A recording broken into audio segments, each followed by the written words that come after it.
We don't need government statistics to know that the price of groceries have risen drastically over the past year, although you could definitely find them. The most recent report produced by the USDA showed that a family of 4 buying food on the thrifty food plan could easily spend $932 a month on food. I don't know about you, but that's way too much for me and my family.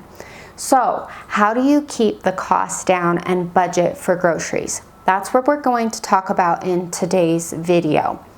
Using the strategies I talk about, I'm going to show you how I keep my grocery budget to $500 a month. I usually only spend about $50 to $80 a week for my family of 4 at the grocery store, and then the rest goes to Costco trips. So let's dive in.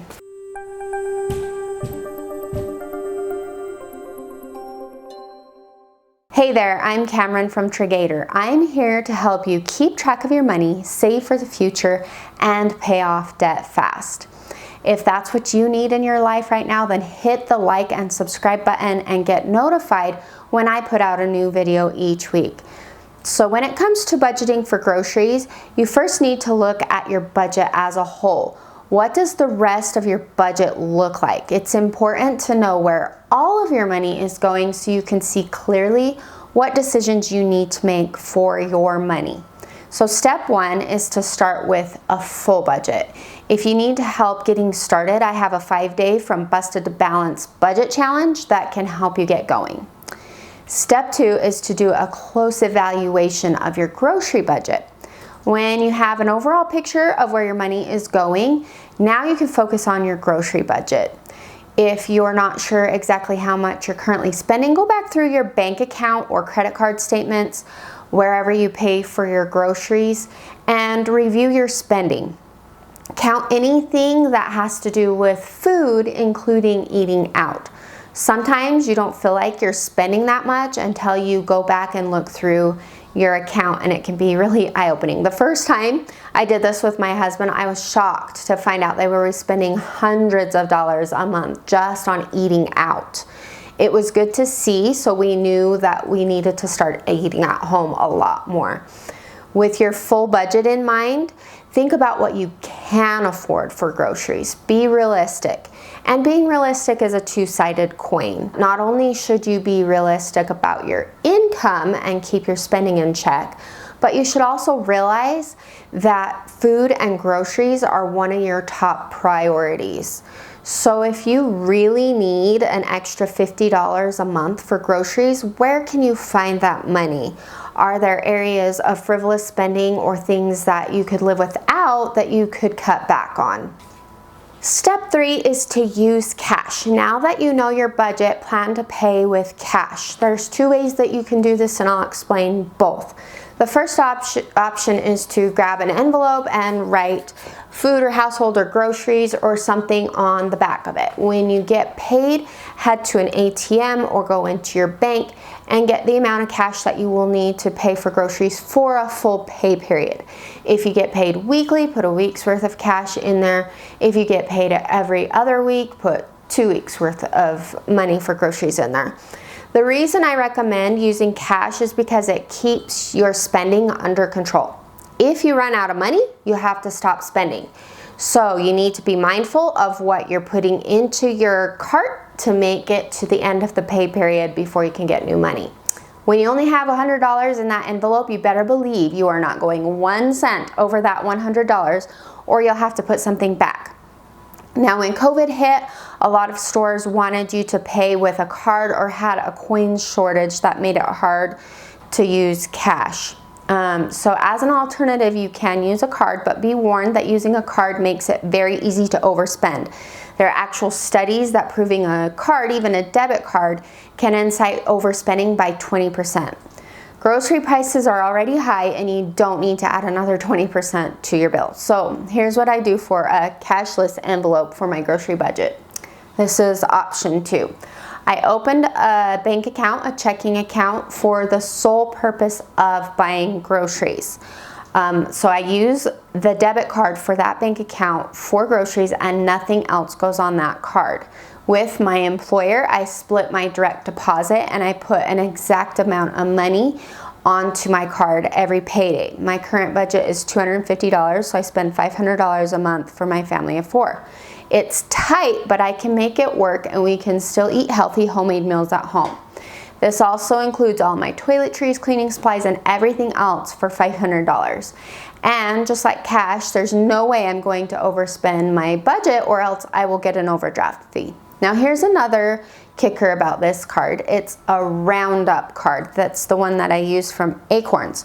I'm not promoting them, but because I'm not an affiliate, but it's just an idea for you. My card rounds up all of my grocery transactions to the next dollar and then invests that money for me.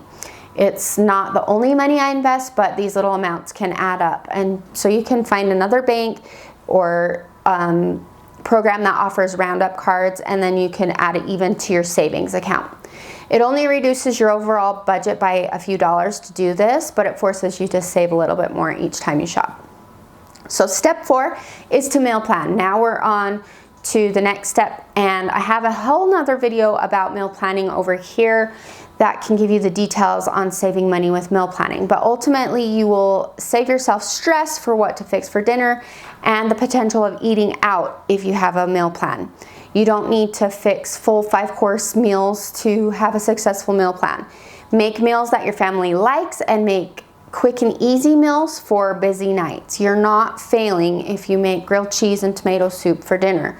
You're probably actually saving yourself $30 or $40 by not hitting a drive-through window for crappy burgers, right? Of course I'm right. At least that's the world that I live in. Meal planning is not just about saving money, it's about saving your time and your sanity during the week. Step 5, shop sales.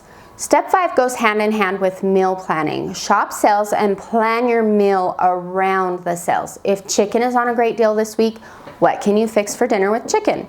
Could you buy extra chicken and freeze it for upcoming weeks? The same thing goes for produce. I love fresh produce, and the best way to save on it is to buy what's in season. So again, plan your meals based on seasonal produce. That's for the best deal. If your meal planning app that you have has a fresh spinach and strawberry salad and it sounds really good to make, but it's wait until the time for strawberries to go on sale and then you can add it to your meal plan. This will help keep your costs down. Step 6 is to stockpile. You want to create a mini stockpile. This helps because if you've stockpiled items that you have on hand and you combine it with fresh groceries, you'll save each week. I'm not saying you have to be a hoarder. Just keep a little bit of extra on hand based on what your family uses. You also want to stockpile when the prices are the lowest. This includes non-food items like personal hygiene products, cleaners, and toiletries. So if deodorant is on sale, grab a few, even if I don't necessarily need it right now. Because if I wait until I run out, then I have to pay full price. If I have a few on hand, I can keep using it, and when another sale happens, I can add a couple more to the supply. I never run out and I never pay full price. Now, if you do run out, just buy the deodorant. Don't go without just because there's not a sale. Nobody wants that. But only buy one when it's not on sale, and then when the sale hits, buy a few more, and then you can keep your stockpile up a little bit at a time as the sales come around. Step 7, use coupons. Last but not least is to use coupons.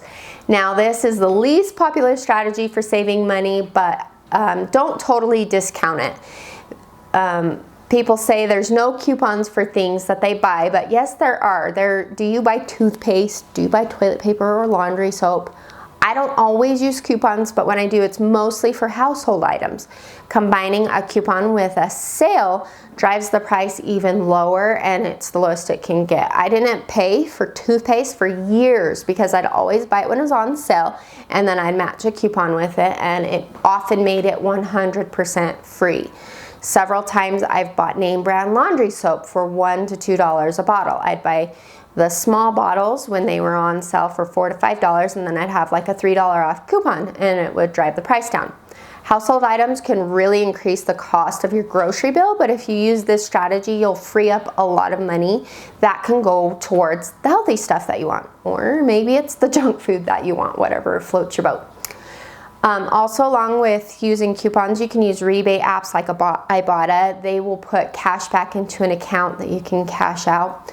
Just be sure not to buy something just because it's on sale or just because there's a rebate. Only buy what you will actually use.